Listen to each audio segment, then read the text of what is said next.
Fueron los masones, los ideólogos de la independencia de América.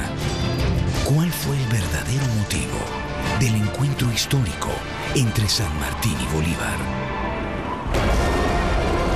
History presenta un especial revelador sobre la conspiración más brillante de los últimos 200 años. El complot de los masones. Estreno a continuación por History.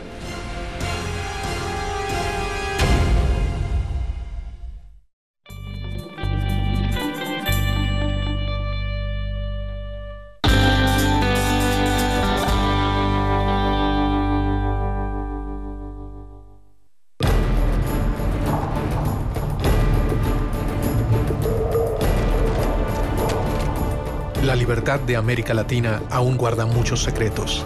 ¿Hubo un único cerebro ejecutor detrás de las ansias libertadoras de todo el continente?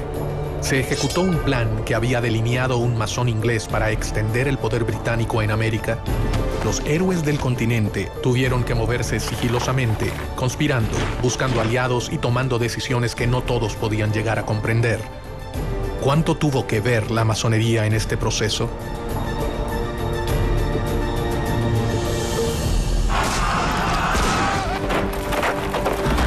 Los máximos libertadores de América, Simón Bolívar y José de San Martín, se reunieron una vez en su vida, a solas, a puertas cerradas en la ciudad de Guayaquil.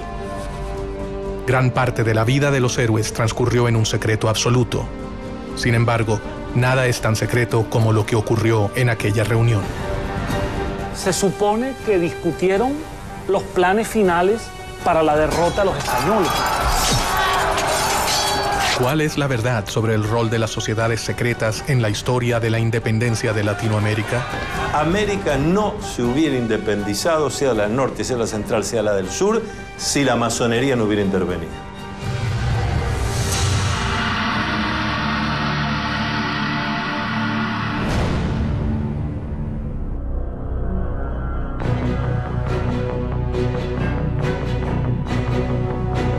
A lo largo de la historia, las sociedades secretas han manejado planes y alianzas ocultas para llevar a cabo sus objetivos.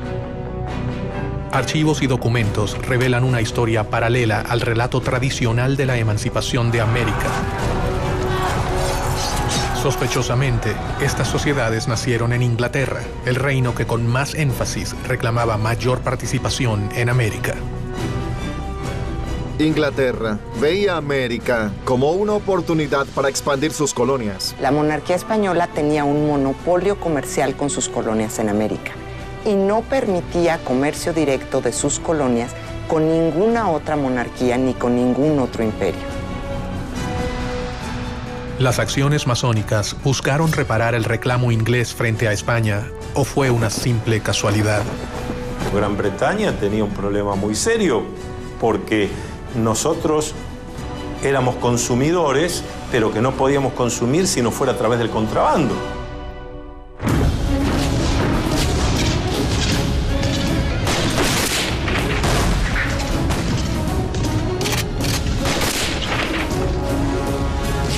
Después de las guerras napoleónicas, después de Waterloo, la economía inglesa está en una depresión y una recesión terrible, con altos niveles de desempleo, mucha disatisfacción, demostraciones populares, etc. Y la industria está como parada. Entonces, para Inglaterra, los puertos de las colonias españolas son extremadamente importantes.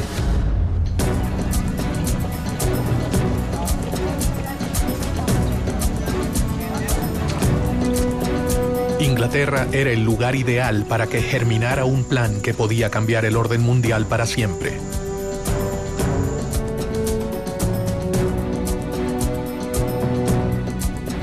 En este contexto, un venezolano conspiró contra el orden establecido. Francisco de Miranda.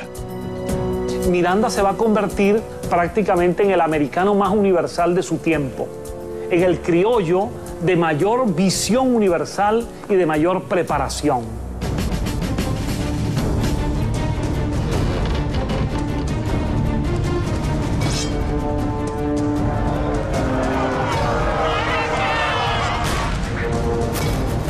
Tras haber vivido la independencia de los Estados Unidos y la Revolución Francesa, Miranda desarrolló una obsesión: que América Latina siguiera el mismo camino de emancipación. Él fue responsable de formar a los máximos líderes del continente, entre ellos a Simón Bolívar, José de San Martín y Bernardo de O'Higgins. Francisco de Miranda sabía que no se había embarcado en un plan sencillo, pero confió en el apoyo de sus hermanos masones. Él no fue el primero ni el único, pero sí un eslabón fundamental en una larga cadena de secretos y conspiraciones. Si existió un gran plan masónico, como el que decía Barruel respecto a la Revolución Francesa, es difícil decir que había un gran plan masónico. Lo que sí había era que había muchos masones que adherían a los ideales de la Revolución Francesa y que querían traer esos ideales a América.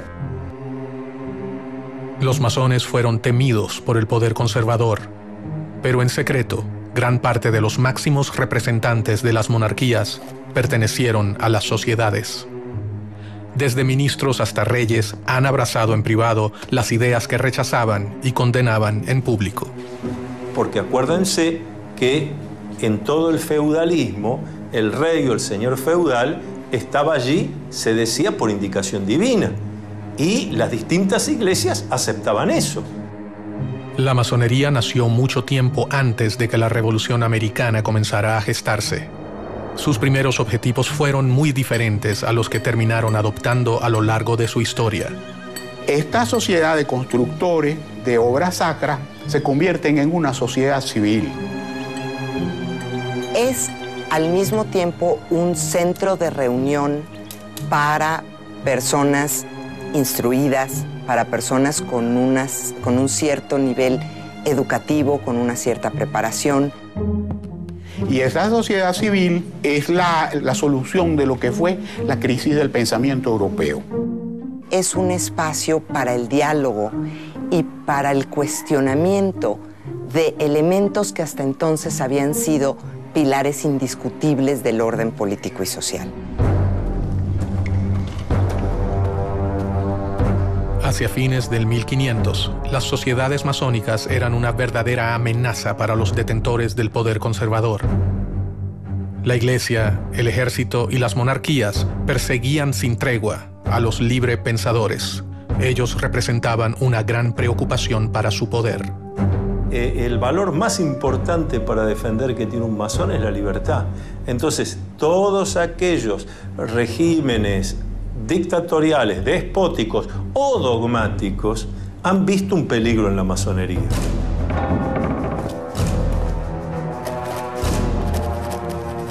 Clandestinamente, sin revelar sus verdaderas intenciones, los masones comenzaron a escalar posiciones en las estructuras tradicionales de poder. Los personajes políticos más importantes que se unen en la masonería lo hacen generando una especie de clientela política dentro de los masones y al mismo tiempo tratando de descubrir toda esta parte secreta, atractiva, interesante que proporciona la masonería. Fue en Inglaterra en donde las logias comenzaron a afianzarse en el poder, de la mano del rey Guillermo III. La masonería inglesa es una masonería simbólica, tiene solo 3 grados. Y los masones ingleses son hombres honorables que no conspiran ni contra la religión ni contra el rey.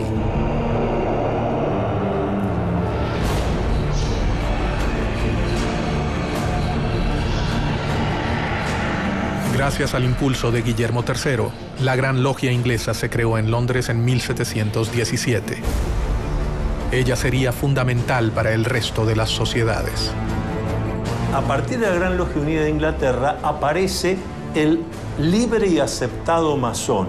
Es decir, es el que se inicia en la orden, pero que ya no se va a ocupar de las construcciones externas, sino de una construcción interna, una construcción espiritual e intelectual.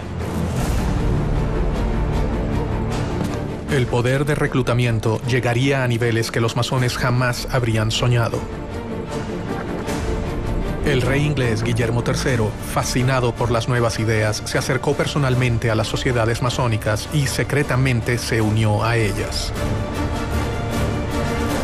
Se ha hecho mucha especulación sobre la condición masónica del rey. Realmente esa misma condición que de oficio, de gremio artesanal que tenía la masonería operativa, se lleva al campo profesional de los ejércitos.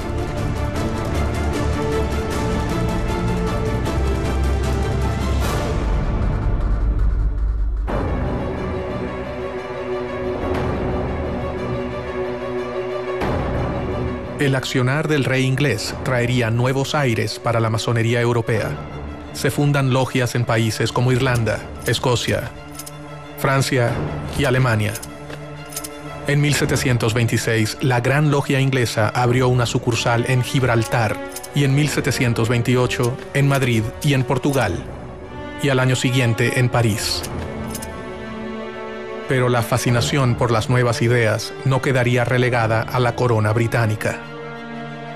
Años antes del comienzo de las luchas libertadoras en América, un hombre en la corte de España leyó una realidad de una manera totalmente innovadora y comenzó a idear planes para cambiar al mundo. Pedro Pablo Abarca de Bolea, el conde de Aranda. El conde de Aranda resultó ser un personaje muy importante en la historia de las colonias españolas en las Américas. Permitió el funcionamiento y la organización de tanto ideas de la Ilustración como reformas administrativas y propició en algunos sentidos la formación de algunas burguesías en el ámbito de España. Hay quienes creen que el conde de Aranda alcanzó los más altos grados de la masonería europea y que llegó a ser uno de los hombres más poderosos por debajo del rey de España. Su influencia sobre el trono y su compromiso con sus ideas podían cambiar al reino español para siempre.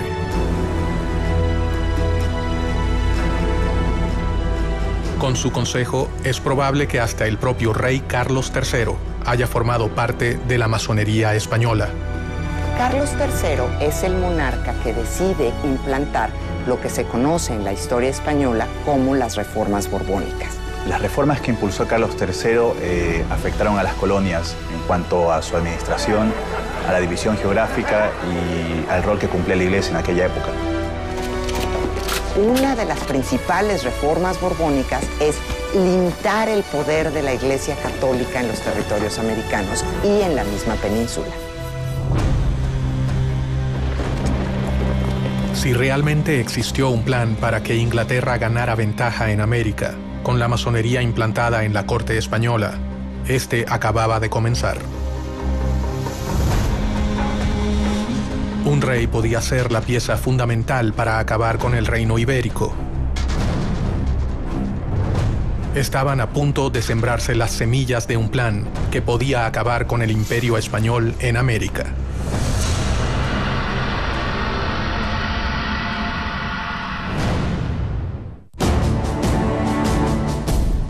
La masonería es una de las redes de sociedades secretas más importantes de la historia. Su organización cambió el rumbo de las relaciones entre América y Europa. Los grandes líderes de la independencia americana eran masones. Miranda, San Martín, Bolívar y O'Higgins fueron grandes maestros. ¿Qué intereses se ocultaban detrás de los planes masónicos? ¿Quiénes se beneficiaban?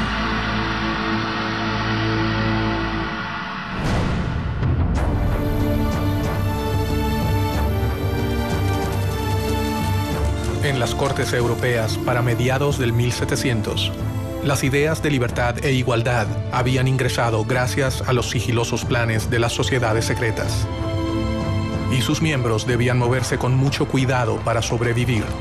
Habían sido víctimas de crueles persecuciones en Europa. La masonería ha sido objeto de persecuciones extraordinarias. Y sin duda alguna, la forma logial de organizarse se presta para que este tipo de institución haya sido vista con recelo. Dentro del trono, el hombre de mayor confianza del rey Carlos III era masón. El conde de Aranda había logrado que sus ideas influenciaran a la corona, pero si era descubierto, perdería, además de sus cargos, su vida.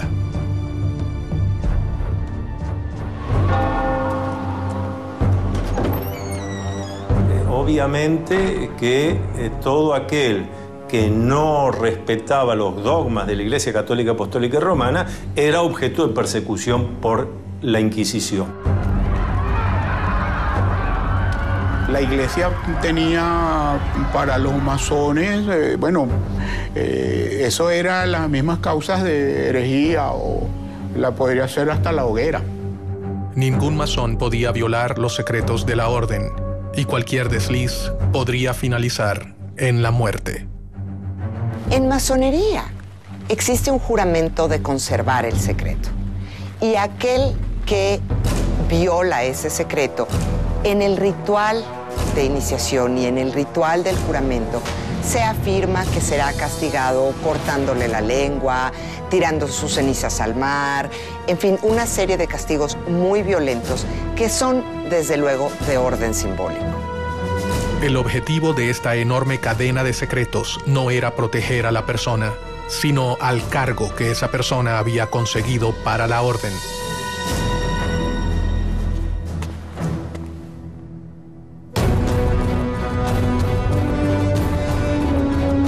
Bajo un gran secreto, el conde comenzó una lucha contra los poderes tradicionales. Todo hombre de poder tiene sus enemigos y el conde de Aranda no era la excepción. Tenía tantos enemigos dentro de la corte, como por ejemplo Manuel de Godoy, quien terminó ocupando su lugar, y enemigos obviamente en el exterior y dentro de la iglesia. En medio de aquellos cambios, comenzó a firmar resoluciones que atacaban directamente a su enemigo más poderoso, la iglesia. Una de las principales reformas borbónicas es limitar el poder de la Iglesia Católica en los territorios americanos y en la misma península. Por consiguiente, el conde de Aranda y muchos otros miembros de la corte y el rey Carlos III deciden hacer una serie de reformas como expulsar a los jesuitas de España y expulsar a los jesuitas de los territorios americanos españoles, de las colonias españolas, para limitar el poder de la Iglesia Católica. América era un lugar lejano y complejo. Allí se mezclaban los poderes otorgados a los virreyes con el poder de la Iglesia y las fuerzas extranjeras que buscaban beneficiarse, y los poderes que diferentes órdenes religiosas habían instaurado en el nuevo continente, especialmente los jesuitas. Ellos habían fundado ciudades, misiones y universidades, un gran ejército que respondería ante la voz de los seguidores de San Ignacio de Loyola. Aranda era un tipo brillante y él sabía, estaba consciente de las dificultades que implicaba gobernar territorios tan vastos como eran los territorios americanos y tan diversos desde la península. El conde de Aranda debía debilitar a sus oponentes si quería reducir el riesgo que corrían las logias. Y comenzó a pergeñar un plan secreto. Piensa que la mejor opción es dividir a América en 3 reinos independientes, gobernados por un miembro de la familia reinante, de preferencia por un hijo del rey, e implantar estos reinos independientes con una relación directa con España. Esto era para tener una relación más fluida con respecto al comercio y para que las decisiones no tardaran meses en llegar, o inclusive años. ¿Cuáles eran los verdaderos planes de Aranda? ¿Fortalecer a un imperio español o liberar a América para que pudiera comerciar libremente con Inglaterra? Los principales agentes de la época eran ingleses o franceses. Por tanto, aprovecharse de la posición de poder a fin de alcanzar el objetivo no era para nada descabellado. Fueran cuales fueran las verdaderas intenciones del conde de Aranda, sus ideas tenían fuertes detractores. Debía minar el poder de sus adversarios para que sus planes pudieran concretarse.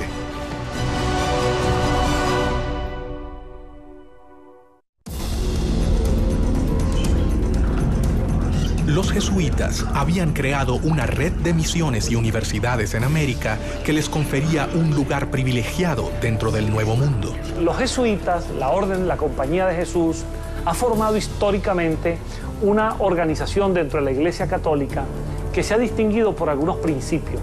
Es una orden religiosa con una especie de estructura jerárquica militar. La Compañía de Jesús se había arraigado con fuerza en las colonias españolas en América. Habían logrado organizar a los pueblos originarios y gozaba de respeto y apoyo. Ellos tendrían capacidad de reacción frente a cualquier intento de cambio. Ahí hay varias contraposiciones, ¿no? Porque tanto el Marqués de Pombal, primero en Portugal y luego Aranda en España, van a impulsar procesos de modernización dentro de las coronas que replanteaban los mecanismos de conquistas que tenían en América Latina. El conde de Aranda consideraba que los jesuitas jamás habrían aceptado sus propuestas sin pelear. Enfrentarse a su poderosa organización habría sido fatal, así que ideó un plan para lograr sus objetivos.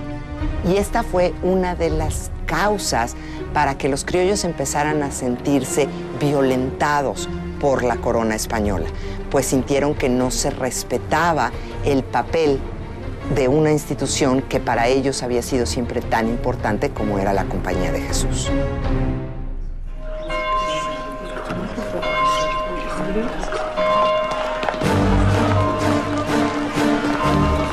La expulsión de los jesuitas fue una de las obras masónicas más decisivas y mejor orquestadas de la historia. Un hecho que terminaría colaborando directamente con la independencia de las colonias americanas. ¿Cómo hacen para la expulsión de los jesuitas? Fue un plan coordinado de una manera extraordinaria. Ellos mandaron a todos los lugares donde había una congregación jesuita y asignaron la fecha para abrir los sobres.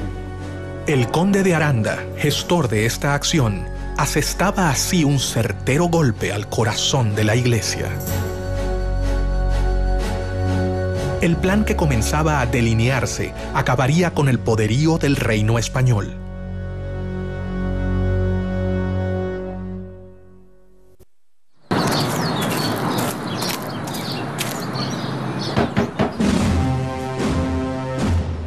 El decreto de Carlos III precisamente ordenaba que se abrieran los sobres ese día para que la operación no tuviera ningún tipo de resistencia.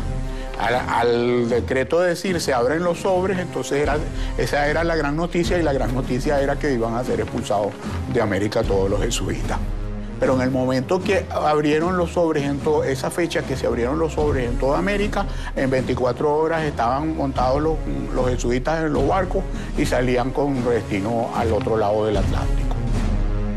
Aranda había sentado las bases para terminar con las colonias españolas en América. Sin embargo, él nunca se imaginó que su plan se pudiera volver contra su propio reino.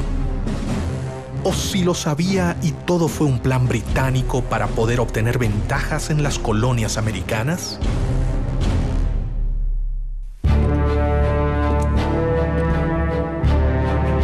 Pero no solo desde España se ideaban planes para las colonias. Inglaterra había enviado a sus posesiones en América a un importante masón que también tenía sus planes para el nuevo continente: Edward Trelawney. Él fue el gobernador británico de Jamaica entre 1738 y 1750 aproximadamente. A partir de 1739, en la isla de Jamaica, se instaló la primera filial de la Gran Logia de Inglaterra, una de las primeras al sur de Norteamérica. La masonería llegó a América desde fechas muy tempranas. Llegó primeramente a Estados Unidos. En 730 la trajo Benjamin Franklin a las 13 colonias americanas y se extendió bastante en las colonias norteamericanas. Posteriormente arribó a mediados del siglo XVIII a algunas de las colonias inglesas, especialmente a Jamaica. De la mano de muchos ingleses como Trelawney, las sociedades arribaron a América y desde allí dieron inicio a sus objetivos. La masonería estaba fortalecida en Inglaterra, así que Londres sería el lugar perfecto para ejecutar cualquier tipo de conspiración que los favoreciera.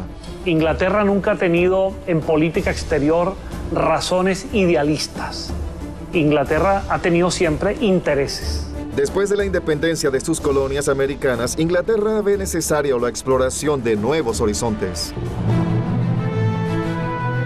Trelawney tenía un plan que elaboró detalladamente durante los 15 años que gobernó la isla.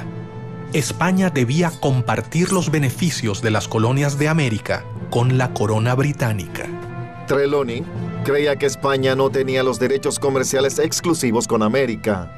La situación del monopolio comercial de España era completamente injusta. Él manejaba dos opciones: un plan de conquista que resultaba costoso y prácticamente imposible, o impulsar la independencia para las colonias españolas. Muchas veces se olvida el tema de que no se podría haber hecho todo lo que se hizo sin el financiamiento necesario. Y ese financiamiento se acordó dentro de las logias. ¿Por qué un masón y agente del gobierno británico manejaba un plan tan similar a las logias españolas? ¿Casualidad? En cuestión de la masonería, suele preguntarse si había una casualidad con los planes de la masonería y los planes de Inglaterra. Pues la masonería era inglesa y era francesa. Mientras Aranda buscaba dividir las colonias para beneficiar a España, Trelawney pensaba que dividiéndolas se beneficiaría a Inglaterra. Es muy simple. Divide y vencerás. Si bien ninguno de ellos fue capaz de llevar a cabo su propósito, un grupo de hombres americanos, más de 50 años después, comenzarían a conspirar para que el plan se cumpla. El poder no está en un iluminado porque Dios así lo quiso, sino que el poder está en el pueblo porque Dios así lo quiso. Los miembros aceptaban las premisas y un puñado de hombres alcanzaba a saber toda la verdad. Pero, ¿cuál era esa verdad?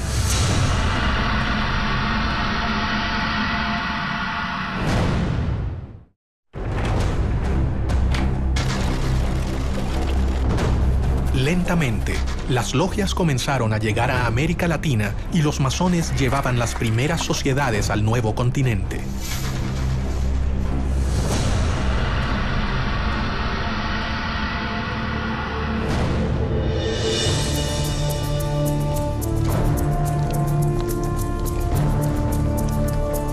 Los librepensadores llevaban a cabo una batalla interminable y desigual con la Iglesia.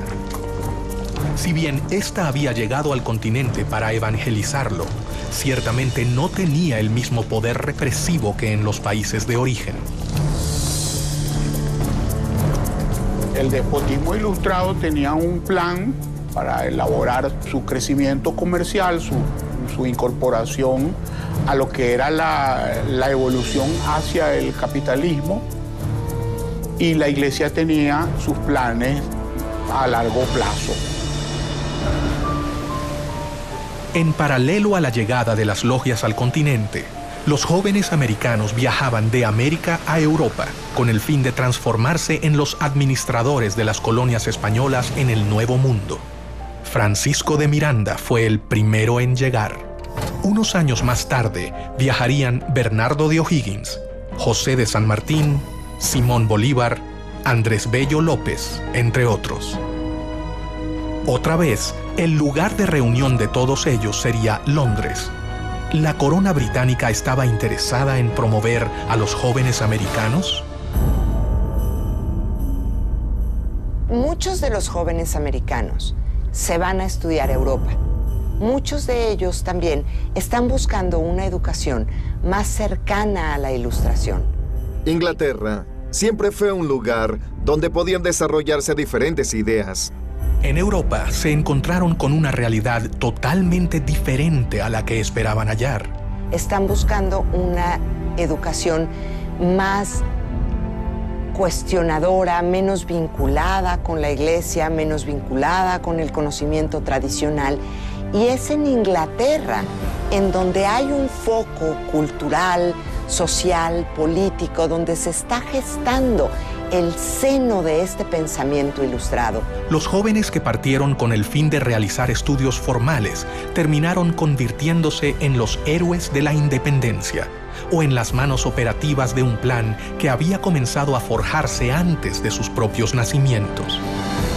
Casi se podría decir que Inglaterra funcionó con esta fórmula.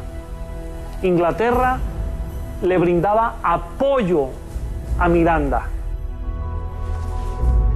Francisco de Miranda, el americano más universal, se convertiría en una pieza clave de los planes independentistas. Miranda es un personaje muy interesante, porque es un personaje que tiene una carrera increíble antes de llegar a América, antes de llegar a tratar de impulsar la independencia de América. Es general del ejército francés, pelea en la Revolución Francesa, pasa por la corte de Catalina la Grande en San Petersburgo, vive en Londres y se conecta y está mano a mano con personajes importantísimos de la política inglesa.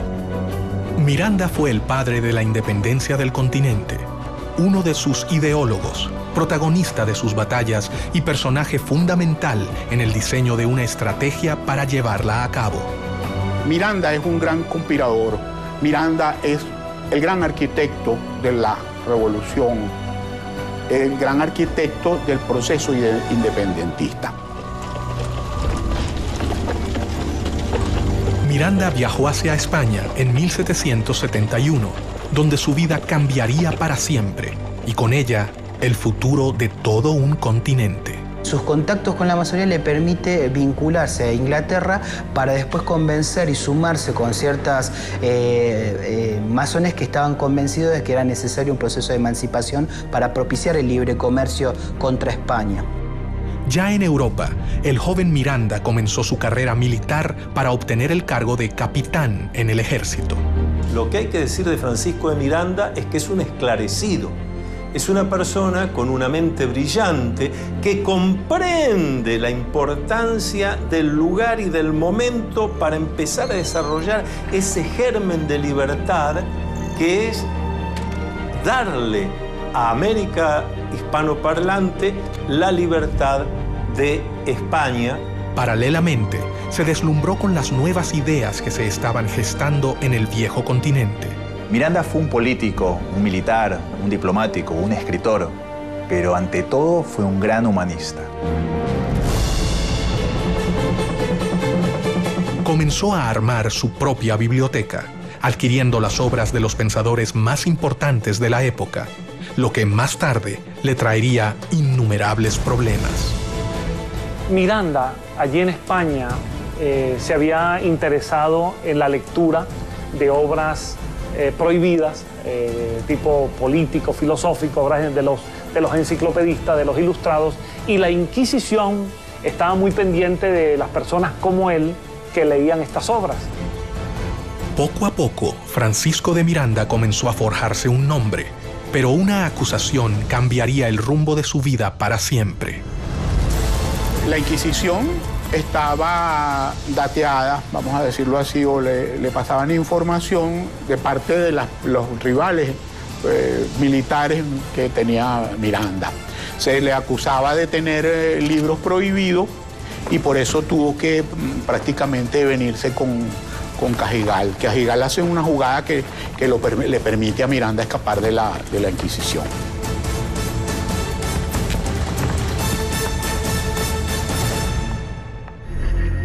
Y a partir de allí, Miranda es declarado prófugo de la justicia española, pasa a ser perseguido por España y obviamente, a medida que se van produciendo los acontecimientos, Miranda, cada vez la persecución de España es mayor.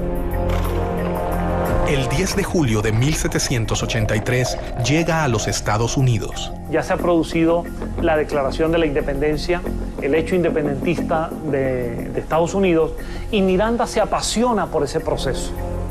Y Miranda va a viajar por distintas ciudades de los Estados Unidos, tratando de tomar contacto con esa realidad, con las causas que llevaron a la independencia, con la manera como los Estados Unidos de América se ha independizado de Inglaterra y sobre todo toma contacto con los ideales de los independentistas norteamericanos. En Estados Unidos, Miranda terminaría de comprender qué debía hacer. Había llegado al país que acababa de independizarse y allí conoció a los grandes protagonistas de la independencia. Especialmente trabó relación con George Washington. Tuvo entrevistas con líderes como Jefferson, Hamilton, Knox, es decir, con figuras muy importantes en la conducción del nuevo país independiente en Norteamérica. No se sabe exactamente dónde se inició el general Francisco de Miranda como masón. Algunos historiadores afirman que fue en 1774, en Madrid, y según el rito York.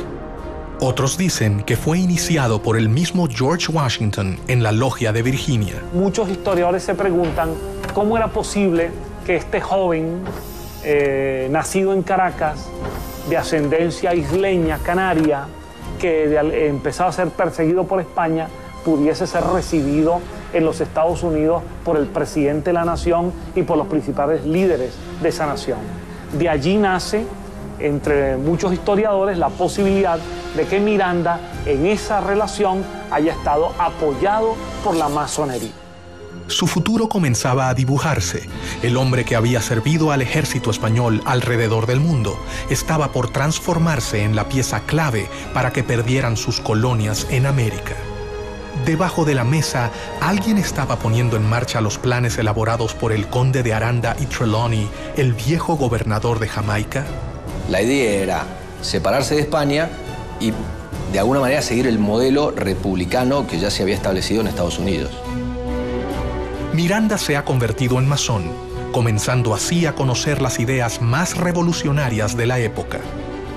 Ha vivido la independencia norteamericana de cerca, haciéndose eco de los ideales revolucionarios. Ha sido acusado por el país por el que arriesgó su vida y ahora mira hacia su continente. El futuro héroe de la revolución comenzó a desarrollar cada vez más sus planes para independizar a América, pero sabía que no podía hacerlo solo.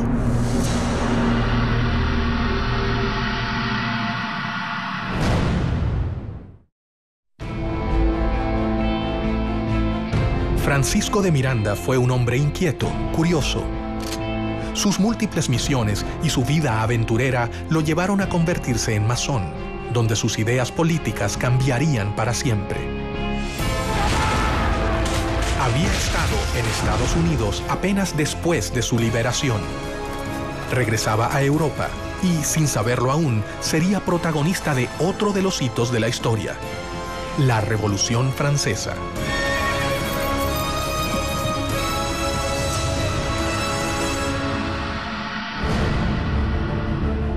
En su afán por independizar a América Latina de España, en diciembre de 1784, Miranda partió de Boston a Londres y de allí viajó por varios países de Europa.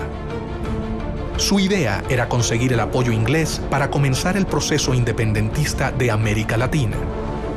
En Londres, Miranda hallaría la tierra fértil que necesitaba para cumplir con su objetivo. Inglaterra había encontrado al hombre que finalmente los haría desembarcar en las colonias americanas.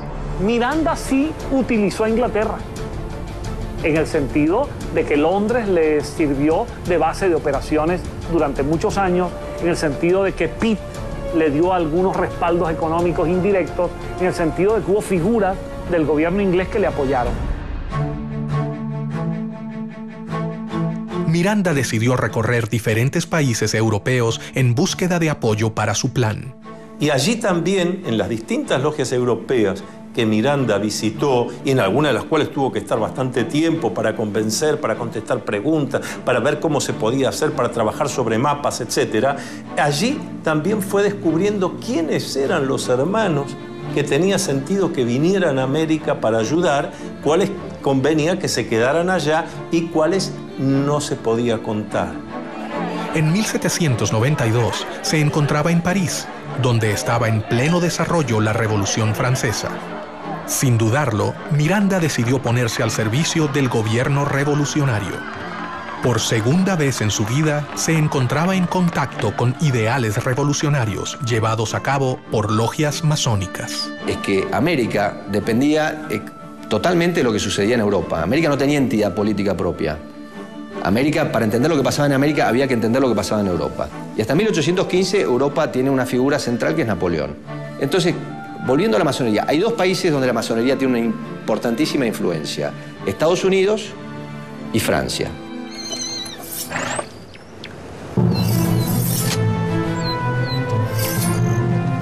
La Asamblea Legislativa, el gobierno francés en la época, lo destinó a Bélgica y Holanda para defender a la Francia revolucionaria del ataque de los ejércitos absolutistas.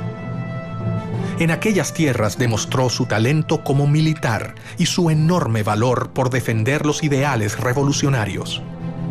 Francisco de Miranda entra con un contrato de mariscal de campo y entra en un momento donde los girondinos están tomando parte activa en este proceso.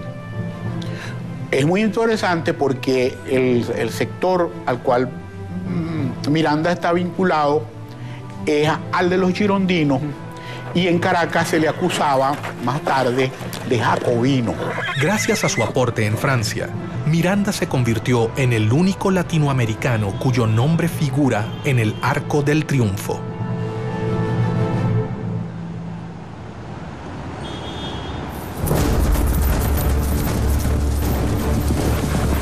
Miranda era un enemigo de España. Londres era su aliada. Allí sabían que él era la persona indicada para llevar a cabo el plan que desarrolló Edward Trelawney. Los británicos están desarrollando su mercado. Los británicos se están convirtiendo en dueños de los mares. Por supuesto que les interesa, como dicen en buen criollo, en lenguaje popular, serrucharle el piso a su principal rival, que es España. Entonces esas coincidencias van a encontrarse a lo largo del camino. Desde el siglo XVI, Inglaterra ha estado esperando la oportunidad de poder inmiscuirse en la vida de las colonias, y todo hacía creer que estaban a punto de lograrlo. Durante su estadía en Londres, en 1797, Miranda fundó la Sociedad Patriótica Revolucionaria, Gran Reunión Americana, también conocida como los Caballeros Racionales, de la que fue gran maestro. Esta Gran Reunión Americana fue fundada por Francisco de Miranda, un venezolano, y que la fundó con el apoyo de la Gran Logia de Londres. Era una organización de corte estrictamente política que tenía como objetivo lograr las independencias de los dominios españoles en América. Entonces, toda esta narrativa de alguna manera vincula a Inglaterra con la independencia de las colonias españolas.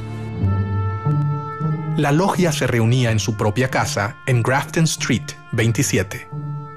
Allí comenzó a congregar a los jóvenes americanos que llegaban a Europa. Miranda había tejido una red epistolaria. Bueno, el trabajo de Francisco de Miranda es el trabajo de alguien que se empeña en difundir, y difundir como se hacía en aquella época, escribiendo cartas, dando conferencias a muy pocos, hablando cara a cara con unos y con otros, porque no había medios de difusión masiva. En estas reuniones comienza a preparar su plan más oculto. Estaba dispuesto a ofrecer su vida por la libertad de su continente y pensaba que un gran número de americanos seguirá su camino. La masonería le había enseñado el modo más seguro y efectivo de que sus planes llegaran a concretarse. La Gran Reunión Americana fue la simiente de una serie de agrupaciones que se establecieron por toda España, después en Sudamérica, en Nueva España e incluso en Estados Unidos y en Londres. En su propia casa, Miranda comenzó a seleccionar a los jóvenes que participarían de su logia. Lo que Miranda organiza en Londres es una reunión de hombres que se instruían, generalmente eran hispanoamericanos o españoles, que eran instruidos por Miranda exactamente en la causa de la independencia de América. Cada uno de ellos llegó de los puntos más remotos de América. Sus exigencias eran grandes y esperaba que solo los jóvenes valerosos lo aceptaran. Los candidatos a iniciarse en la masonería, por lo general, son personas que viven en un lugar y que pueden asistir a las tenidas regularmente durante un tiempo indefinido. A diferencia del conde de Aranda, Miranda contaba entre sus tropas con una gran cantidad de jesuitas, alrededor de 300. Durante el proceso de la independencia de Hispanoamérica, numerosos jesuitas participaron activamente en favor de la causa independentista, a diferencia del clero tradicional español que, en líneas generales, reflejaba los intereses de la monarquía. Él intercedió directamente ante el ministro William Pitt para que fueran benévolos con ellos. Cuando algunos jesuitas fueron capturados dentro de los conflictos entre Inglaterra y España, algunos de sus jesuitas eran mirandinos, eran favorables a la causa de Miranda, y Miranda intervino ante Pitt para que los liberara. Más rápidamente de lo que creían, los enemigos de España se unían. Increíblemente, el plan del conde de Aranda estaba por tomar forma, pero no se realizaría para proteger al reino.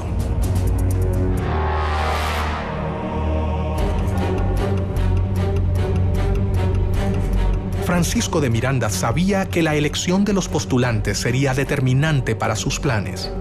Ellos tenían que ser líderes, comprometidos, fuertes y por sobre todo tenían que abrazar su causa y la masonería. No podía exponerse a que sus planes quedaran expuestos. Miranda había redactado un juramento, tal cual se hace en las logias masónicas. Un juramento al estilo de Miranda, porque era un juramento para que aquel hombre se comprometiera a trabajar incansablemente por la independencia de América. Mucho secreto, valor y constancia son la égida que os escudará de los brazos de los tiranos, decía Miranda a sus adeptos. No ha podido establecerse la fecha ni el lugar en los que Miranda se inició en la masonería, aunque no existen dudas de su condición de masón. Formaba parte así de logias internacionales. Su actuación dentro de las logias, su decisión de crearlas, se debía a un plan superior digitado por la Gran Logia Inglesa. ¿A quién respondía Miranda?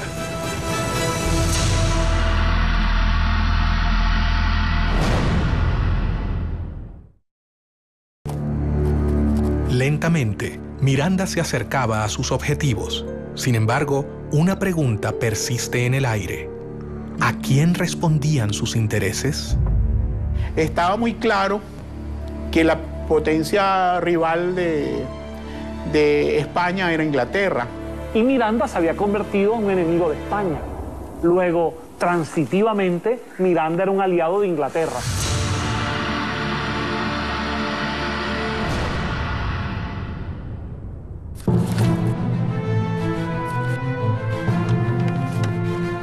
Casualidad o no, el plan elaborado por Miranda y las logias parecía responder palmo a palmo al plan creado cerca de medio siglo antes por otro masón, perteneciente a la Gran Logia de Inglaterra, el gobernador de Jamaica, Edward Trelawney. Si bien se parecen en cuanto al rol del comercio en América y en cuanto a quién sería el más beneficiado, divergen con respecto a su finalidad. A diferencia de Trelawney y del conde de Aranda, Miranda puso en práctica lo que otros solo habían pensado. Es una época en la que se está dando una transición de un mundo constituido por instituciones, de una sociedad corporativa a una sociedad más individual. Para organizar sus filas, Miranda decidió no incluir hombres mayores de 40 años. El venezolano confiaba en que los jóvenes serían quienes lo ayudarían a culminar su plan. La inteligencia de Miranda lo llevó a comprender que para ciertas cosas necesitaba contar con lo que nosotros llamamos los ancianos sabios. Contactos políticos, diplomáticos, financieros.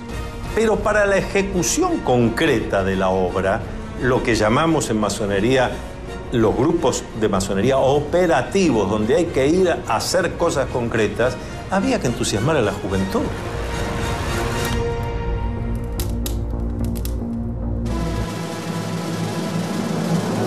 Poco a poco, un plan se hacía evidente. Los intentos de Inglaterra por invadir las colonias americanas fallaban. Solo quedaba la oportunidad de la conspiración a través de las logias conformadas por los mismos americanos.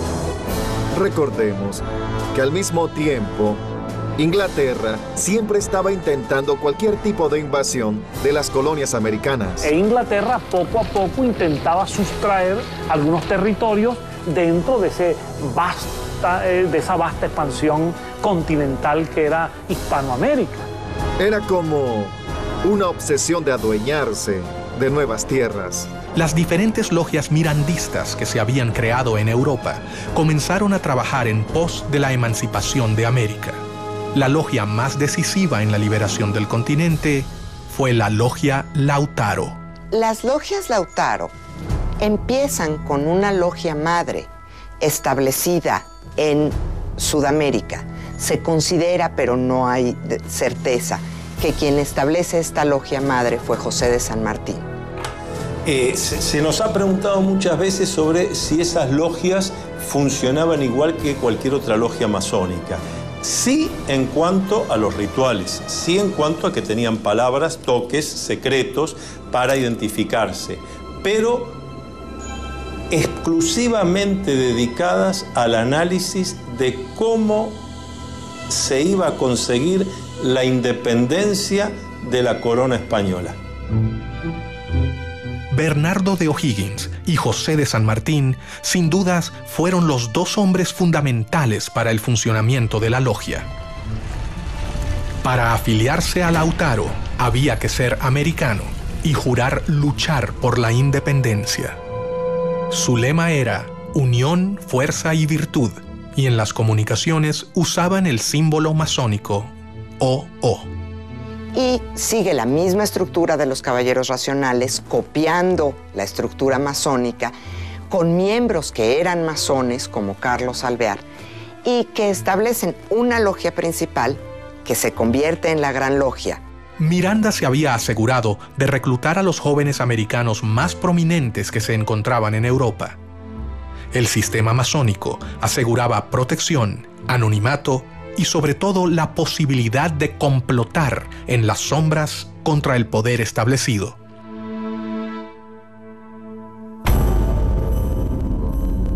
Mientras que las logias se afianzaban en América, sus líderes debían tomar las precauciones necesarias para proteger a sus miembros. La clave de la supervivencia se encontraba en sus intrincadas estructuras, su complejo modo de ingreso y su compromiso de silencio. Las logias que operaban aquí practicaban rituales masónicos que tenían que ver más que nada con el sistema de grados. Según el grado que cada hermano tenía dentro de la logia, era el conocimiento de la parte del plan que tenía. El ascenso del grado tiene que ver con la lealtad que hayas demostrado a la causa de la independencia o a la causa de los gobiernos independientes. Las logias Lautaro tienen solamente 5 grados y el último grado está destinado para los líderes militares, que son aquellos que van a controlar, que son aquellos que van a llevar el mando de las armas en las independencias y después, mediante las armas, van a sostener los gobiernos independientes recién establecidos.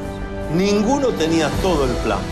De manera tal que si alguno de los hermanos hubiera caído en manos del enemigo y bajo tortura se hubiera visto obligado a revelar algún secreto, el secreto que revelaba era apenas un trocito de la totalidad.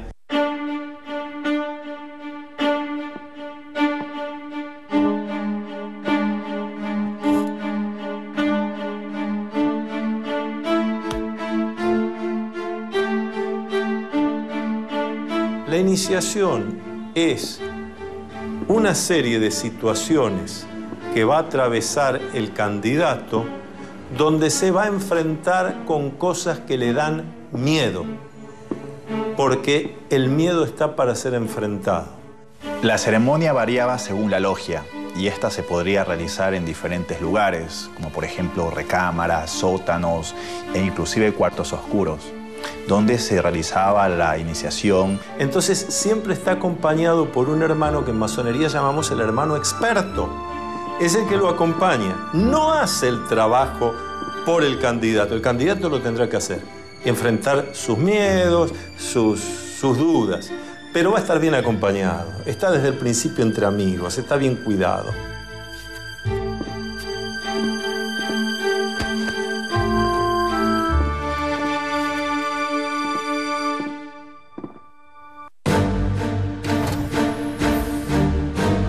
Uno de los primeros en unirse a la logia fue Bernardo de O'Higgins. O'Higgins era hijo natural de Ambrosio O'Higgins, virrey del Perú. José de San Martín, O'Higgins, Simón Bolívar y tantos otros masones han recibido la influencia de Miranda de una manera muy concreta, muy positiva, porque son los que después llevan a la práctica con las armas la posibilidad de lograr países democráticos en América. A los 15 años fue enviado a estudiar a Londres y allí conoció a Miranda. Miranda le inculca a O'Higgins, a través del diálogo, a través de la lectura, dos cosas fundamentales: ideas de libertad y espíritu de lucha, para lo cual Miranda llega a convertirse en un completo maestro para O'Higgins. En 1801, Miranda le encomendó a O'Higgins que fundara una logia Lautaro de caballeros racionales en Cádiz. Hay 3 documentos importantes sobre la Sociedad de Caballeros Racionales y esos documentos de alguna manera nos dan algunas pautas de lo que pudo haber sido esta sociedad, qué vinculación tuvo con la masonería y qué vinculación tuvo con la logia Lautaro. Miranda le escribió un texto que concluía: «Leed este papel todos los días durante vuestra navegación y destruidlo enseguida. No olvidéis ni la Inquisición, ni sus espías, ni sus sótanos, ni sus suplicios». En logias como las lautarinas, los secretos eran más imprescindibles, porque ahí había una guerra. Entonces, en medio de una guerra había necesarios los secretos, la inteligencia, la contrainteligencia. La logia comenzaba a convocar a los jóvenes más prometedores del continente, quienes estaban unidos entre sí por un lazo mucho más grande que el de la voluntad política. Ellos compartían todo un sistema secreto de fraternidad y solidaridad que habían comenzado a completar con un solo objetivo: terminar el dominio español en el continente.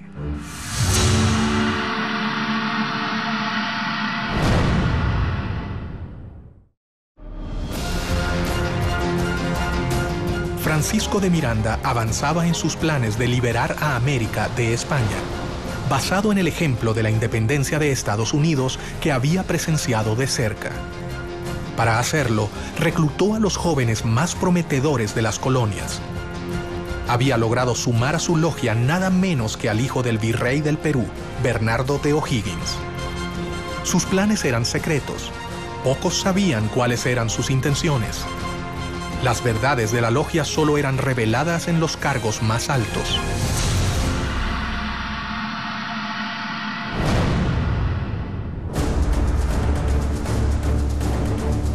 Rápidamente, O'Higgins se convirtió en una persona de confianza del gran ideólogo de la independencia latinoamericana.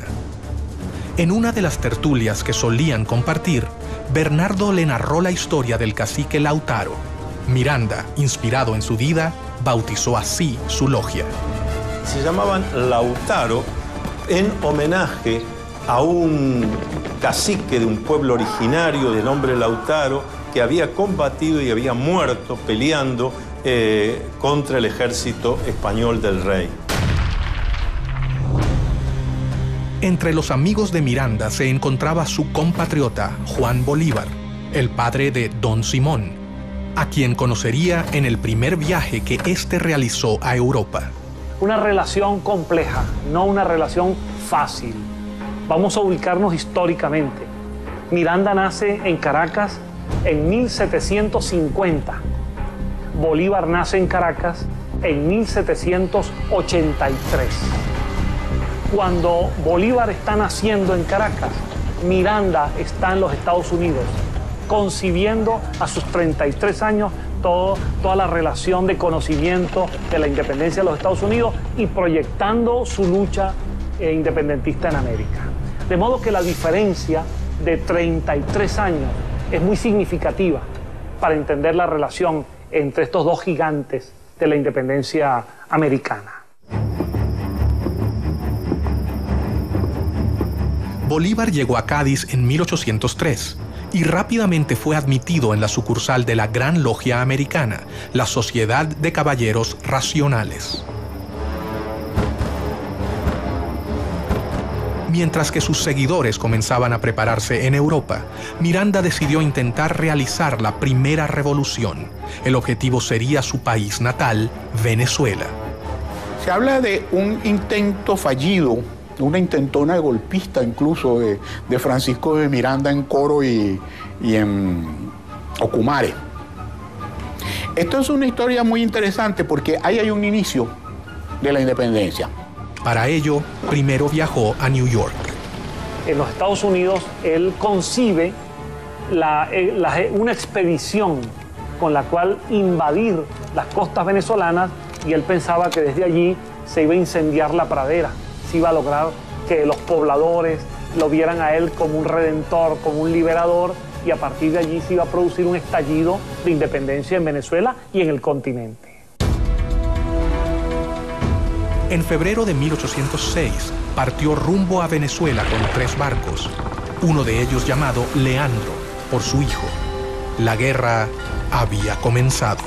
Esos 3 barcos que él arma, antes que él termine de armarlo, ya la comunicación de Estados Unidos a España y de España a las colonias había llegado. Pero la primera expedición se frustraría antes de su inicio. Primero, desembarca en Ocumare de la Costa, 1806, y es repelido, es descubierto por los españoles, y las embarcaciones en que él venía son cañoneadas. Pero ¿qué pasa con Miranda en el 58 Grafton Way? Él regresa con su esposa, la madre de Leandro, Miranda, que después fue presidente del Banco Inglés en Venezuela años más tarde. Si eso le dice algo, bueno, yo lo dejo allí con esa interrogante. Y él logra huir en el Leander, logra huir y refugiarse en las Antillas, pero las otras 2 embarcaciones terminan siendo apresadas por los españoles e incluso son ahorcados la mayor parte de los que venían como tripulantes y como guerreros en esas embarcaciones. Pero el hecho es que él sigue pensando en que el momento de la independencia de América ha de cuajar en algún momento. Y va a comenzar el periodo londinense en que Miranda concibe la lucha por la independencia desde Londres de otra manera. Lo primero que hace es fundar un periódico, El Colombiano. De modo que Miranda, además de un gran memorialista, Miranda se convierte en un pionero del periodismo también.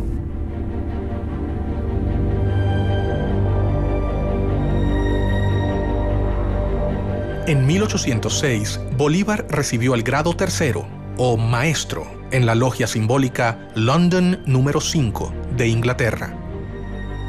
En 1810, en Londres, Miranda le confirió el supremo grado de iniciación en la Gran Logia Americana y juntos fundaron la Logia Protectora de las Virtudes número 1 en el oriente de Barcelona, Venezuela. Bolívar estaba totalmente convencido de que todos debían dar su vida por la causa americana. Simón Bolívar también va a ser una figura clave en el proceso emancipatorio del norte, y de hecho también después va a tener contraposiciones y discusiones con los masones, porque va a terminar prohibiendo el funcionamiento de la masonería en Colombia, sabiendo que después también los masones podían conspirar contra él. Convencido de sus planes de liberación del continente y de que el complot secreto era la mejor manera de lograrlo, Miranda continuó reclutando miembros para su causa. Uno de ellos fue José de San Martín, gestor de la independencia de Argentina, Chile y Perú. San Martín llegó a Londres 10 años después de que partiera O'Higgins. Algunos historiadores señalan que el paso de San Martín por Inglaterra es muy significativo, porque es precisamente allí en donde él se reúne con intelectuales, con políticos, para discutir el tema de la independencia de las colonias. Durante la campaña había conocido a Lord Macduff, un noble escocés que lo introdujo en el mundo masón en general y en la causa americana impulsada por Miranda.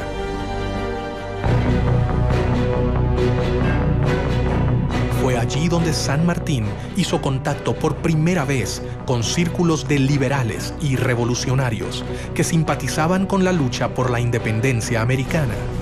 Si San Martín fue un agente inglés, es una gran pregunta. A los pocos que han sostenido que es así, han sufrido la ira del dogma sanmartiniano. ¿Cómo poder decir semejante cosa?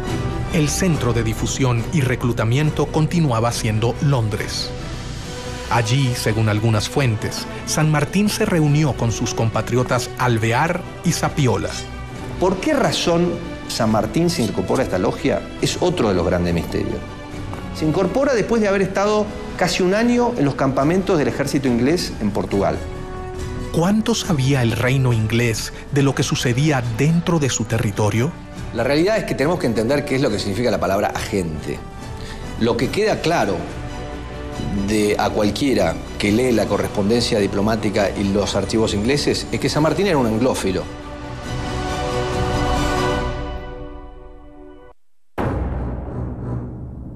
Miranda sabía que había logrado dar el primer paso.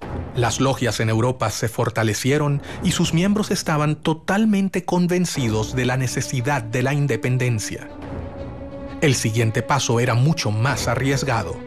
Se debían fundar filiales en el continente americano.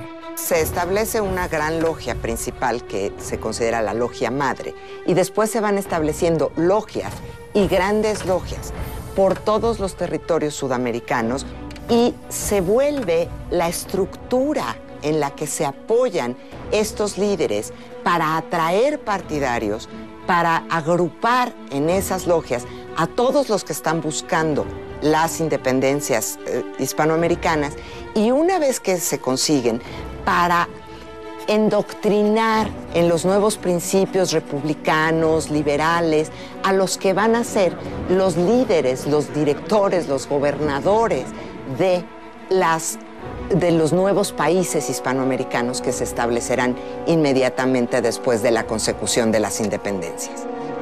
Miranda había logrado reclutar a los hombres más prometedores.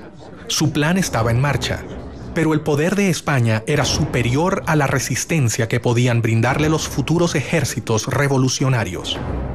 La realidad es que era una conspiración lo que querían los caballeros racionales, porque de alguna manera estaban conspirando contra el rey de España, porque querían implantar en América la independencia y la Constitución. Y eso era anatema para el sistema monárquico.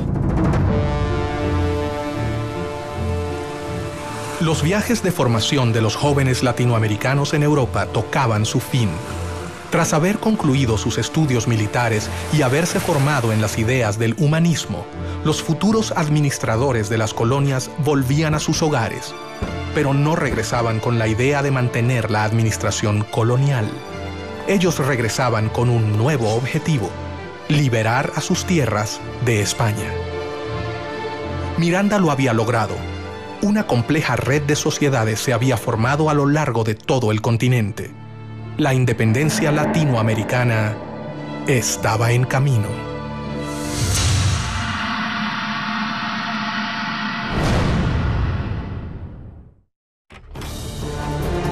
El conde de Aranda había allanado el terreno con la expulsión de los jesuitas. Pero el revés militar que había sufrido Miranda en Venezuela cuando procuró desembarcar en Ocumare demostraba que el ejército español iba a oponer resistencia y debía convertir esa experiencia en un mejor plan militar si no quería fracasar estrepitosamente.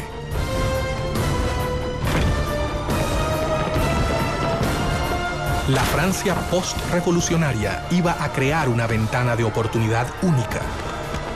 ¿Estarían Miranda, San Martín, Bolívar y O'Higgins a la altura del desafío?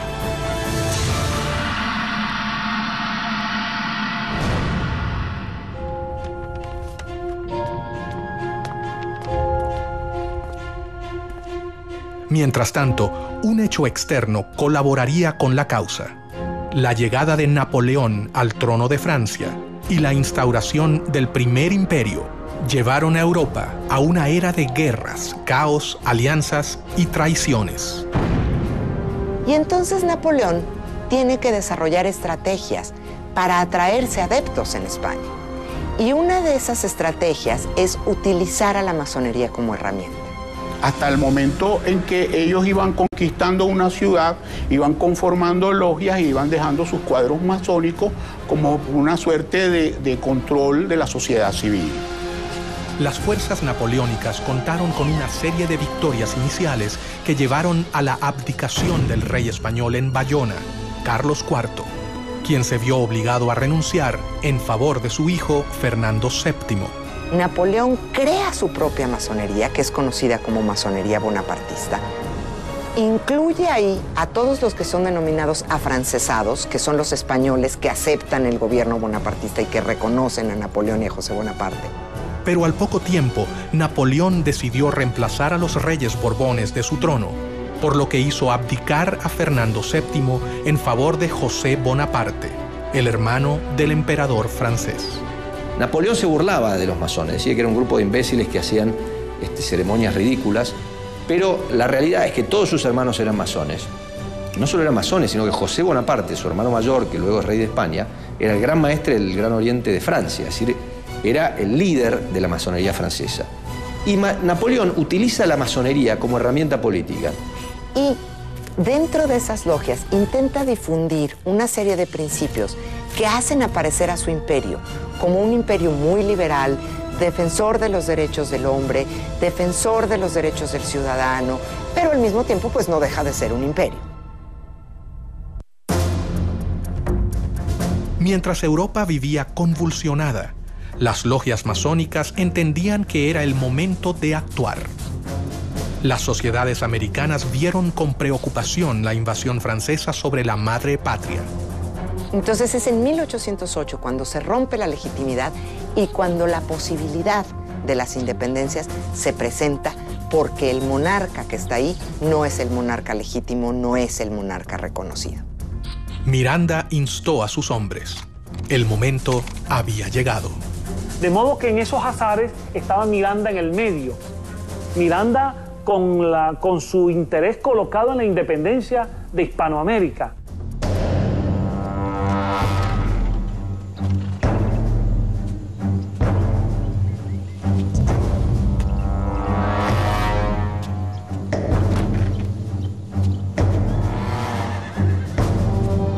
La primera logia masónica mexicana se creó en 1804, a principios de la lucha por la independencia en Ciudad de México, en la calle de las Ratas, número 8.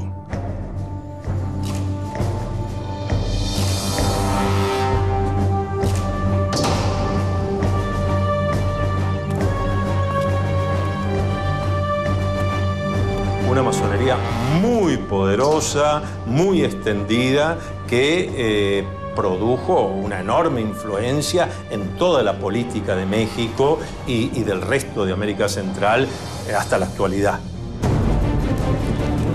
Los masones mexicanos fueron los primeros en entrar en acción. En 1810, Querétaro era el principal centro de la conspiración para llevar a cabo la independencia política del país. Bajo el disfraz de saraos y reuniones literarias, los conspiradores se reunían en esa ciudad. A estas reuniones auspiciadas por la corregidora Josefa Ortiz de Domínguez concurrían distinguidos queretanos, así como los capitanes Ignacio Allende, Juan Aldama y los hermanos Epigmenio y Emeterio González. También asistía a ellas secretamente el cura de la parroquia de Dolores, Miguel Hidalgo y Costilla. Cuando ya se había fijado la fecha para el levantamiento, varias denuncias pusieron sobre aviso a las autoridades españolas y éstas procedieron rápidamente a sofocar el movimiento, cayendo sobre las casas de los conspiradores para encarcelarlos. Sin embargo, no pudieron contra ellos y el 16 de septiembre fue declarada la Independencia Nacional de México.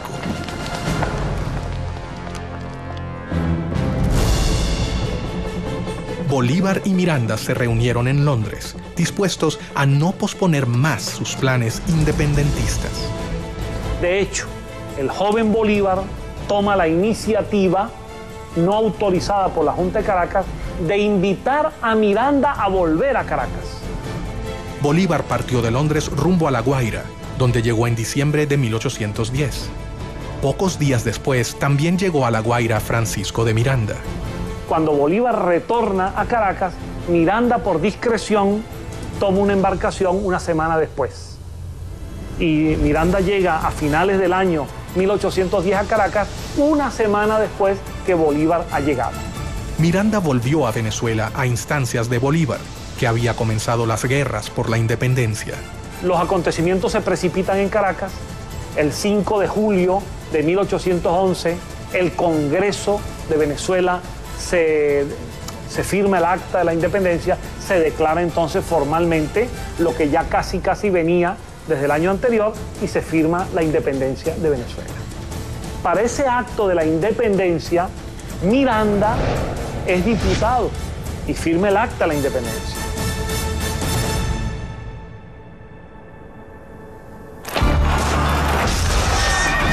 Miranda fue nombrado generalísimo del ejército venezolano, pero tras una serie de reveses militares, tuvo que capitular. Una de las causas que han forzado a Miranda a capitular es la pérdida de Puerto Cabello, que era la primera plaza militar de Venezuela. ¿Y quién estaba al frente de la plaza de Puerto Cabello? El coronel Simón Bolívar. Miranda y otros 400 patriotas a los que al capitular se les había prometido la posibilidad de exiliarse, fueron apresados. Fue tomado prisionero por un grupo de oficiales venezolanos, entre ellos Simón Bolívar. Y cuando ve a Bolívar, a Miguel Peña y a otros más que lo estaban deteniendo, Miranda exclama en una de las frases que más ha marcado el destino venezolano, una frase dramática hasta el día de hoy. Miranda dice: bochinche, bochinche. Este pueblo lo único que sabe hacer es bochinche. Y finalmente Bolívar es un agente histórico de aquellos que lamentablemente intervinieron para que Miranda fuese detenido. En mi opinión, un verdadero lunar en la historia de Simón Bolívar, la detención de Miranda. Las revoluciones habían comenzado. Los resultados hasta el momento eran confusos. El plan había sido preparado paciente y ordenadamente.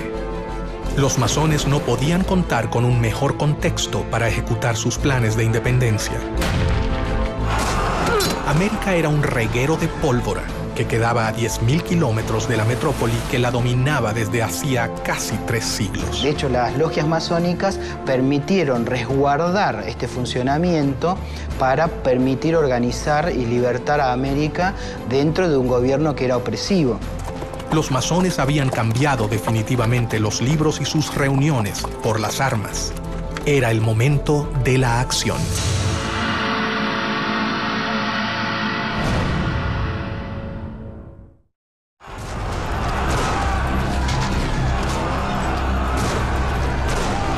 Con el poder de la monarquía española debilitado por la invasión napoleónica, el plan de liberación avanzaba en un caos metódico.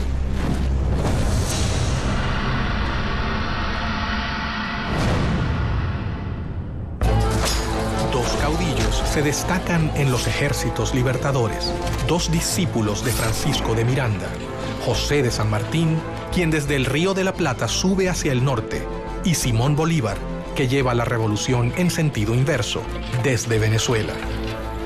El ataque al poder real solo podía triunfar si se hacía en simultáneo, como si fuera un plan orquestado. José de San Martín fue iniciado en una logia en Cádiz, España. Desarrolló toda su carrera masónica hasta llegar al grado de maestro masón, porque él había hecho un juramento como militar, él había jurado defender al rey de España y a lo que el rey de España dispusiera. Y ahí se ve la grandeza masónica de San Martín, que a pesar de en ese momento ser atacado por muchos de los que hasta ese momento habían sido sus compañeros, él decide ponerse por encima y hacer lo que había que hacer. El cónsul norteamericano en Buenos Aires, a principios de 1819, dice claramente, hasta ahora, el principal aliado de Inglaterra en esta parte del mundo es San Martín. De hecho, hay cartas del cónsul inglés en Buenos Aires, Robert Staples, en el año 1817, en donde se reúne con San Martín y San Martín le dice que San Martín le pide que Inglaterra le haga llegar a él en privado su punto de vista de cómo tiene que seguir el tema de la revolución. Pero Fernando VII logró regresar a su trono y cuando lo hizo, consciente del poder de las logias, instaló nuevamente el régimen absolutista. Persiguió el constitucionalismo, el liberalismo y la masonería, a los que reprimió con la policía y la Inquisición. Pero la batalla estaba prácticamente perdida. Primero, cuando decían vamos a fernandear, en cierta medida, lo que estaban diciendo es vamos a generar una monarquía constitucional, que en algunos casos era llegar a simplemente constituir un mecanismo de gobierno del pueblo, pero todavía respondiendo a un monarca o algunas organizaciones centrales. El proceso de independencia encontraba escollos. Las diferencias entre sus actores crecían. Todo parecía indicar que era más sencillo ponerse de acuerdo en liberar a América Latina de España que en sentar las bases de un nuevo tipo de sistema de gobierno.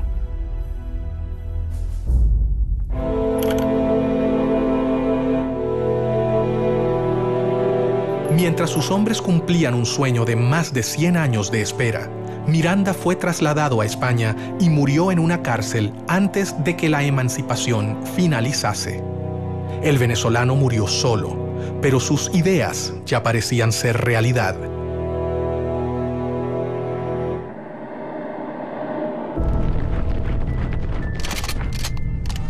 Los conflictos en Europa y España ocurrían tal y como lo había previsto Pedro Pablo, conde de Aranda, cuando sostuvo ante el rey Carlos III: jamás han podido conservarse por mucho tiempo posesiones tan vastas, colocadas a tan gran distancia de la metrópoli. Sin embargo, no se transformaban en reinos leales al imperio español. Todas estas diferencias marcan en cierta medida también algunos posicionamientos de intereses que tenían cada uno de los grupos, tanto regionales como de las alianzas estratégicas a nivel internacional que tienen cada uno de ellos. Los masones siguieron sus planes. Cientos de miles de hombres de todo el continente han abrazado su causa. Sin embargo, un hecho dejaría abierta para siempre una pregunta que jamás ha podido ser respondida. El 26 de julio de 1822, en medio de las batallas, los dos generales, Bolívar y San Martín, realizaron una reunión a solas en la ciudad de Guayaquil. Era evidente, era necesario que se reuniesen los dos grandes libertadores, Bolívar y San Martín, que hasta ese momento no se conocían personalmente. Este va a ser su primer y único encuentro en 1822. Ellos conversaron y esas palabras que nadie jamás supo cambiarán la historia del continente. ¿Qué ha pasado ahí? ¿Qué ocurrió? Se ha especulado mucho, pero no lo sabemos. Pero no lo sabemos precisamente porque como buenos masones conocían todos los secretos y algo los lleva a tomar esas decisiones. Bajo una de las versiones más popularizadas, por ejemplo, en la Argentina, la influencia inglesa fue bastante nefasta y de alguna manera impidió que San Martín terminara su tarea liberadora y que de alguna manera lo forzó a retirarse de América en su entrevista con Bolívar. Tras conversar a solas, los hombres se despidieron. Pero al salir, la realidad había cambiado. Bolívar finalizaría la gesta independentista. San Martín se retiraría a Europa. Yo no sé si San Martín era un agente inglés. Lo que sí sé es que San Martín era un hombre que tenía convicciones políticas muy conservadoras que era conveniente para Inglaterra. ¿Tuvo algo que ver Inglaterra en esta reunión? El hecho es que los historiadores, algunos historiadores, han registrado que el propio saludo que se dan San Martín y Bolívar al conocerse en Guayaquil es un saludo típicamente masónico.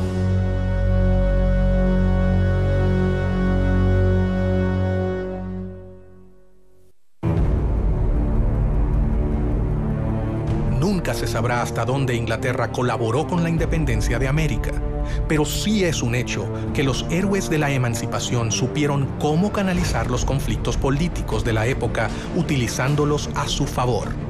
Napoleón decía que la historia no era más que una ficción acordada por la mayoría. Muchas veces lo que sucede es que la historia que escuchamos no es la historia real, es la historia que queremos escuchar de alguna manera o que nos gustaría escuchar. Entonces, con la masonería siempre hay un tema, porque en la explicación o en la versión oficial de la historia de la Gran Reunión Americana, inevitablemente se vincula la Gran Reunión Americana con Inglaterra y a Inglaterra, a su vez, con el proceso de la independencia.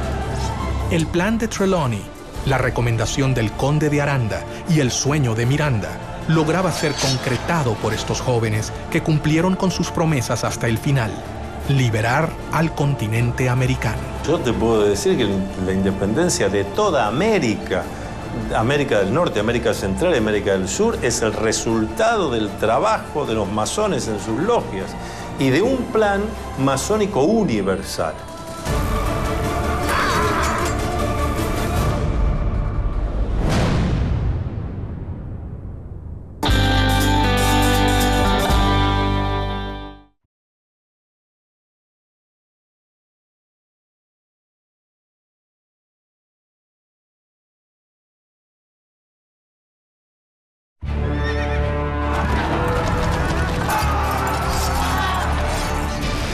Fueron los masones, los ideólogos de la independencia de América. ¿Cuál fue el verdadero motivo del encuentro histórico entre San Martín y Bolívar? History presenta un especial revelador sobre la conspiración más brillante de los últimos 200 años. El complot de los masones. Estreno a continuación por History.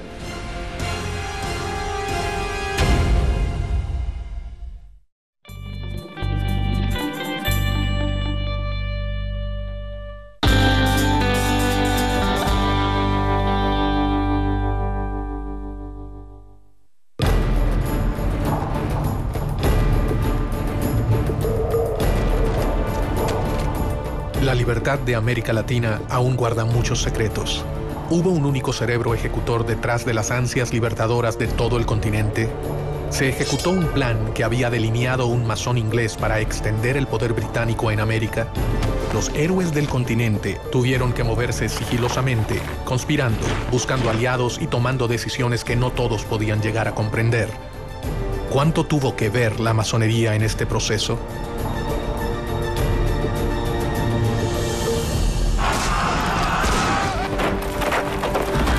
Los máximos libertadores de América, Simón Bolívar y José de San Martín, se reunieron una vez en su vida, a solas, a puertas cerradas en la ciudad de Guayaquil. Gran parte de la vida de los héroes transcurrió en un secreto absoluto. Sin embargo, nada es tan secreto como lo que ocurrió en aquella reunión. Se supone que discutieron los planes finales para la derrota de los españoles. ¿Cuál es la verdad sobre el rol de las sociedades secretas en la historia de la independencia de Latinoamérica? América no se hubiera independizado, sea la del norte, sea la central, sea la del sur, si la masonería no hubiera intervenido.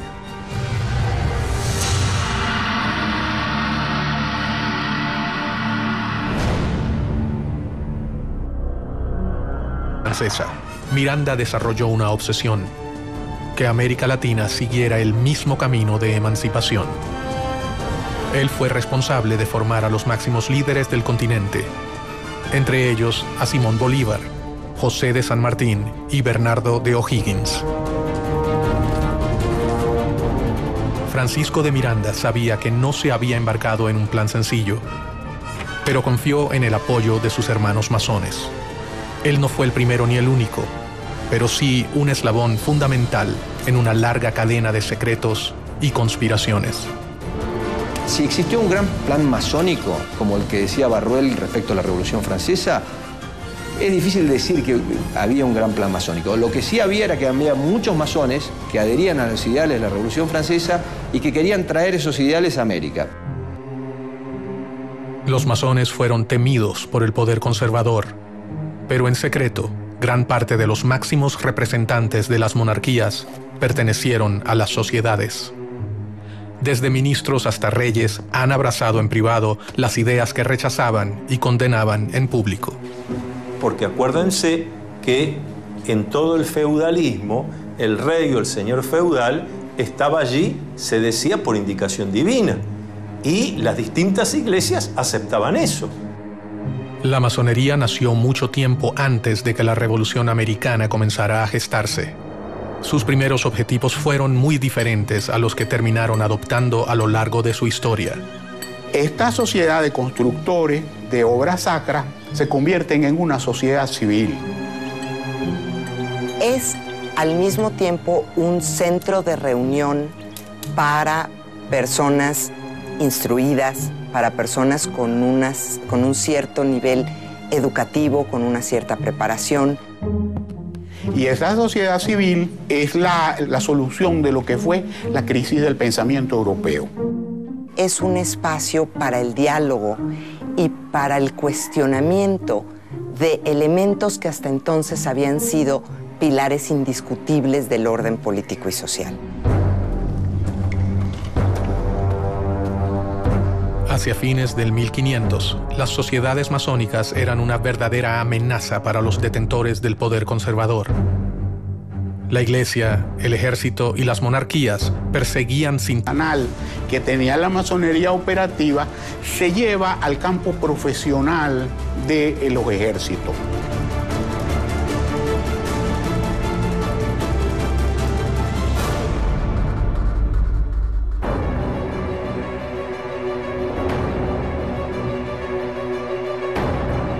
El accionar del rey inglés traería nuevos aires para la masonería europea.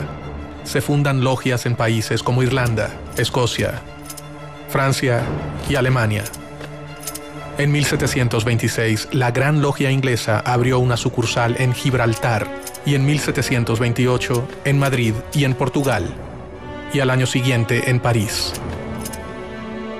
Pero la fascinación por las nuevas ideas no quedaría relegada a la corona británica.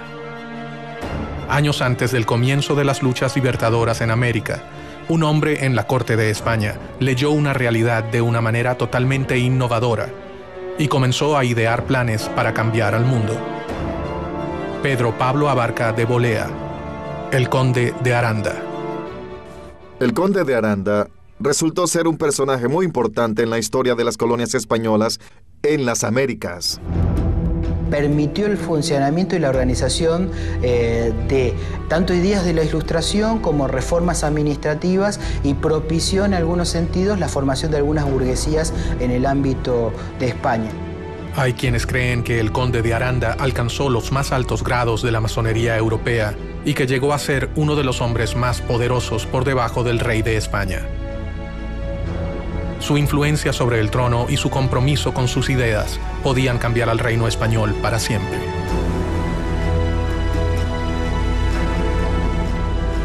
Con su consejo, es probable que hasta el propio rey Carlos III haya formado parte de la masonería española. Carlos III es el monarca que decide implantar lo que se conoce en la historia española como las reformas borbónicas.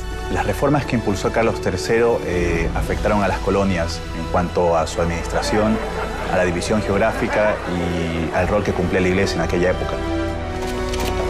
Una de las principales reformas borbónicas es limitar el poder de la Iglesia Católica en los territorios americanos y en la misma península.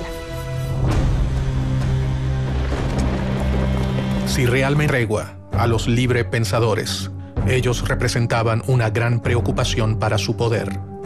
el valor más importante para defender que tiene un masón es la libertad.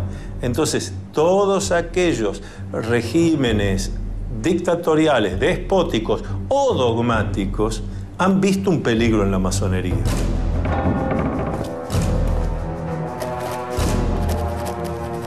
Clandestinamente, sin revelar sus verdaderas intenciones, los masones comenzaron a escalar posiciones en las estructuras tradicionales de poder.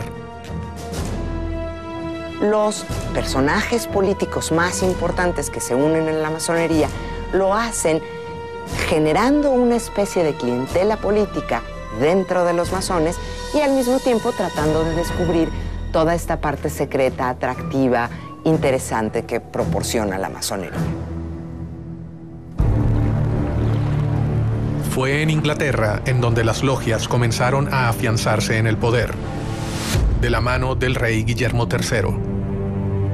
La masonería inglesa es una masonería simbólica, tiene solo 3 grados, y los masones ingleses son hombres honorables que no conspiran ni contra la religión ni contra el rey.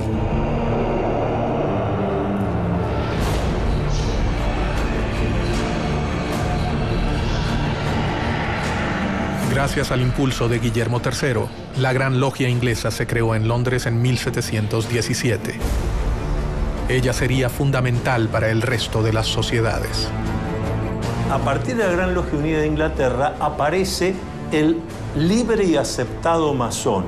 Es decir, es el que se inicia en la orden, pero que ya no se va a ocupar de las construcciones externas, sino de una construcción interna, una construcción espiritual e intelectual. El poder de reclutamiento llegaría a niveles que los masones jamás habrían soñado. El rey inglés Guillermo III, fascinado por las nuevas ideas, se acercó personalmente a las sociedades masónicas y secretamente se unió a ellas. Se ha hecho mucha especulación sobre la condición masónica del rey. Realmente esa misma condición que de oficio, de gremio artesano.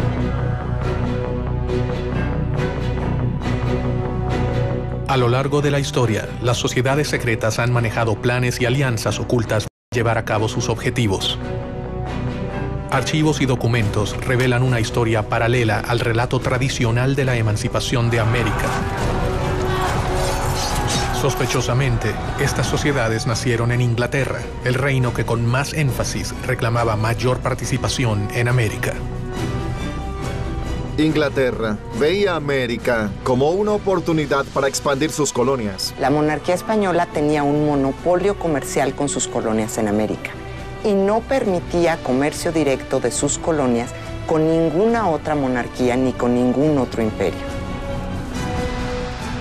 ¿Las acciones masónicas buscaron reparar el reclamo inglés frente a España o fue una simple casualidad? Gran Bretaña tenía un problema muy serio porque nosotros éramos consumidores, pero que no podíamos consumir si no fuera a través del contrabando.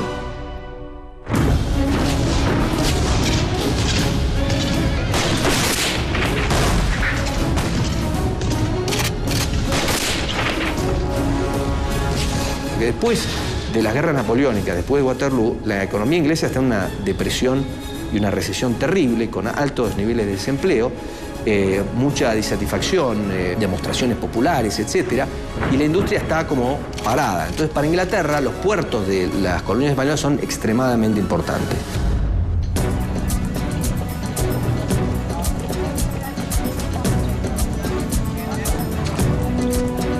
Inglaterra era el lugar ideal para que germinara un plan que podía cambiar el orden mundial para siempre.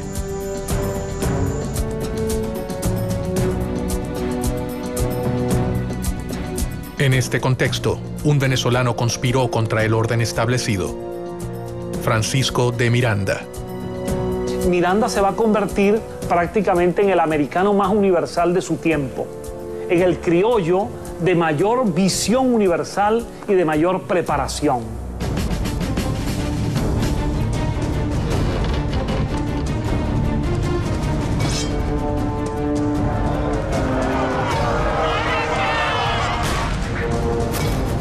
Tras haber vivido la independencia de los Estados Unidos y la Revolución Francesa,